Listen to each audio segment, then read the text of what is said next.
వెన్నెల గారితో ఇంటర్వ్యూ చేసేటప్పుడు ఈమె ముఖం చూడాలి. ఎందుకు చేసింది ఇంటర్వ్యూ అనిపిస్తుంది నాకు.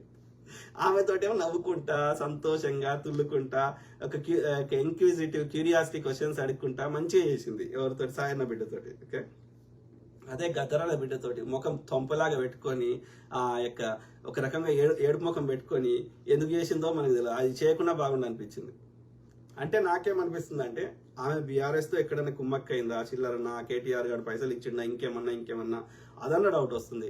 లేదు కాంగ్రెస్ తెలంగాణ ఇచ్చింది కాబట్టి కాంగ్రెస్ మీద పగ పెట్టుకున్నదా, ఐ డోంట్ నో. ఎందుకంటే ఈమె నేపథ్యము ఇది అక్కడ రాయలసీమ. ఓకే, వాళ్ళ హస్బెండ్ ఖమ్మం అని చెప్తున్నారు కానీ నా అంచనా తెలంగాణ చెప్తారు కానీ మెజారిటీ నాకు వచ్చిన వేరియస్ ఫీడ్బ్యాక్ ప్రకారం ఖమ్మంలో 75% సెటిలర్సే ఆంధ్రాకి సంబంధించిన వాళ్ళే ఉంటారు అని చెప్తున్నారు. ఓకే, కాబట్టి అది తెలంగాణ ఉన్నప్పటికీ అక్కడ నివసిస్తున్న వాళ్ళ నేపథ్యము